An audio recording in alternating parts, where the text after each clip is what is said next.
ప్రపంచంలోనే అతి పెద్ద గిరిజన జాతరగా కీర్తి గడించింది. ఇక్కడి వన దేవతలను దర్శించుకునేందుకు భక్తులు ఎక్కడెక్కడి నుంచో తరలి వస్తుంటారు. తెలంగాణ రాష్ట్రం ఏర్పడ్డాక రెండు వేడారం జాతరను ప్రభుత్వం రాష్ట్ర పండుగగా గుర్తించింది. అయితే మేడారానికి ఇంతటి ప్రాశస్త్యం ఎందుకు దక్కింది? ఇక్కడ వనదేవతలుగా కొలిచే సమ్మక్క సారలమ్మయవరు?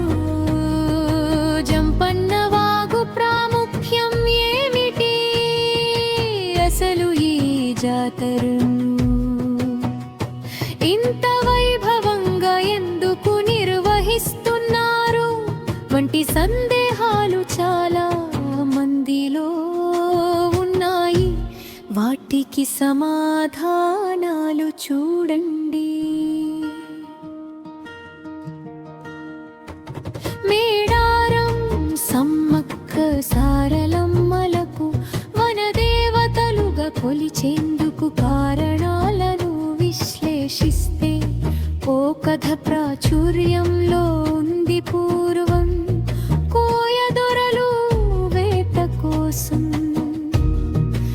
అడవికి వెళ్ళిన సందర్భంలో అక్కడ వారికి పెద్ద పులుల కాపలా మధ్య పసిపాప కనిపించింది. ఆ పాపను కోయదొరలు గుడరారానికి తీసుకెళ్ళి దాచారు. పాప గూడేనికి వచ్చినప్పటి నుంచి అన్ని శుభాలే జరగడంతో కొండ దేవతే ఆ రూపంలో ఉందని నమ్మారు.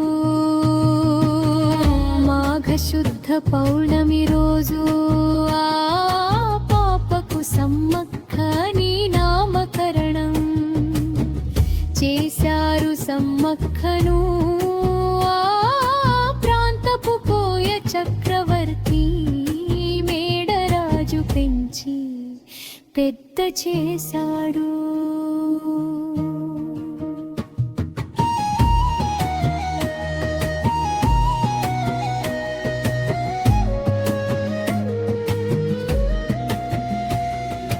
క్రీస్తు శకం 1260 నుంచి 1320 కాలంలో అంటే కాకతీయుల ఏలుబడిలో ఇప్పటి జగిత్యాల జిల్లా ప్రాంతంలోని పొలవాసను గిరిజన దొరమేదరాజు పాలిస్తూ ఉండేవాడు.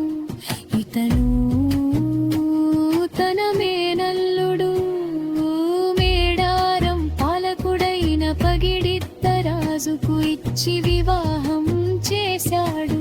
సమ్మక్క పగిడిద్దరాజు దంపతులకు సారలమ్మ నాగులమ్మ జంపన్న ముగ్గురు సంతానం కలిగారు. మేడారాన్ని పాలిస్తున్న పగిడిద్దరాజు కాకతీయుల సామంతుడు.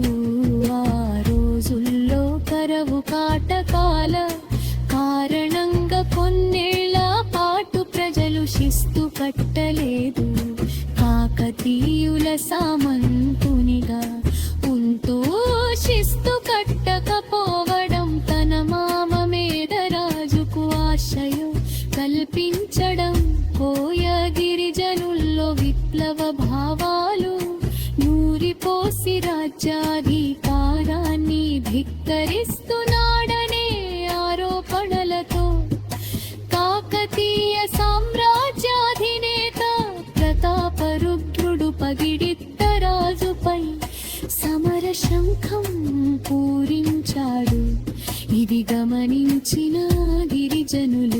ప్రభుత్వంపై తిరగబడేందుకు సిద్ధమయ్యారు. మాఘశుద్ధ పౌళమి రోజున మేడారంపైకి కాకతీయ సేనలు దండెత్తాయి.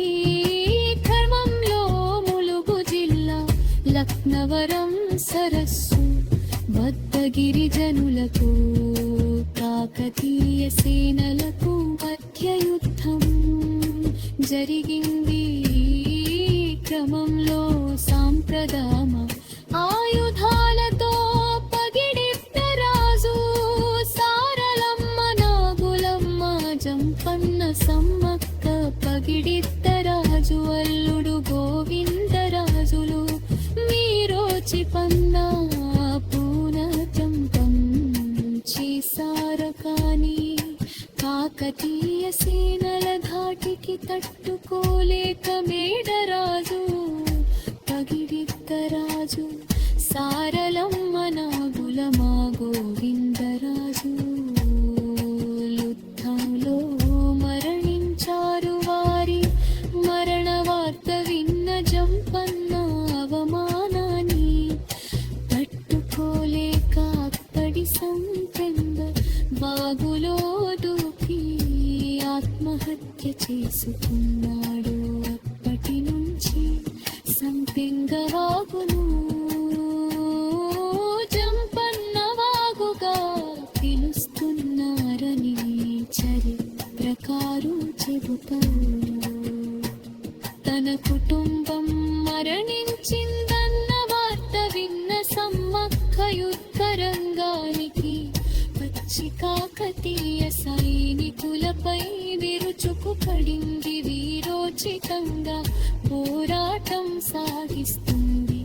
ఆమె వీరత్వం చూసి పకాకరుత్యురు ఆశ్చర్యపోతాను. వారే ఆ కాకతీయ సైనికుడు నింద చాతుగా సమ్మక్కలు బరిగింకా వెన్నుపోతూ ఉపస్కారులో గాయంతో